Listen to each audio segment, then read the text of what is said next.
Hi there, chaplaincy friends. Welcome to Cora's Crafty Creations. Today we will be making a coffee filter bat. So for the supplies today, you'll need to find a pair of scissors around your house, and you'll also need to have the craft kit.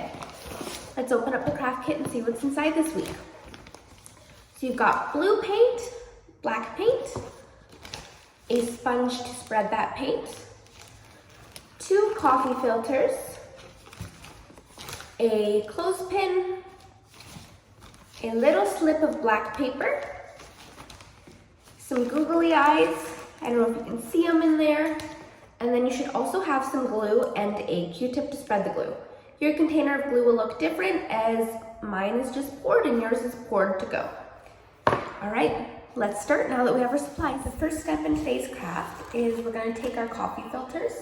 Make sure you keep them together because one is pretty thin and it might rip if we add paint. So we'll keep them together and we'll lay it flat.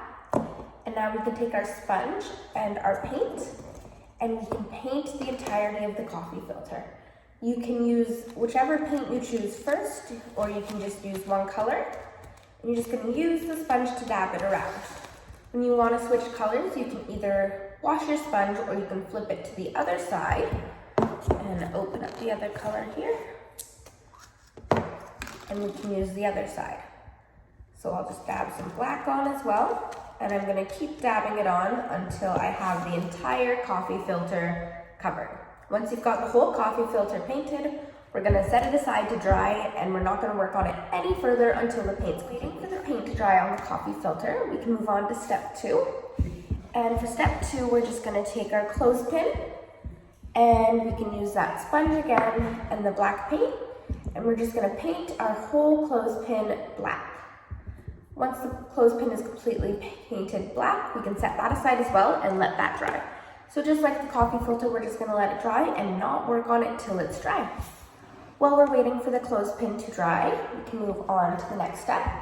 For this step, we're going to take our black paper, and we can just carefully take our wet clothespin and measure it. And we're gonna cut out little black bat ears. So 2 little triangles, and then we're gonna glue that to the clothespin. So don't cut them too big. You want them to be able to fit on your clothespin. So we're gonna let our clothespin dry, and then we'll glue those on. Once our clothespin is completely dry, we can take our glue and our Q-tip, and we can put a little bit of glue on those ears we just cut out, and we're gonna glue those to the clothespin. So I'm just gonna stick my ears right up here. That way they can stick out like bat ears. So glue both your ears, and then we'll let the glue dry for a minute. When going over the supply list, I did forget to mention, you should also have 2 small googly eyes in your kit. So now we're going to take the googly eyes and we're going to glue them to the front of the clothespin right below the bat ears. So we'll have bat ears and bat eyes. So take your Q-tip and your glue, put a little glue on there and stick them on. When you're done cutting it, your coffee filter should look something like this or have some sort of jagged edge. So that's going to be our bat wings.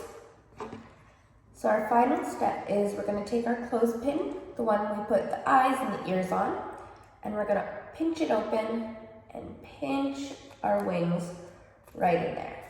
You can scrunch your wings up a little bit if you want. I'm going to do just a little scrunch. And there you have it. We have a beautiful spooky Halloween bat. I want to see all the pictures of how everyone's bats turns out. And I hope that everyone has a blast making them. Happy Halloween, guys.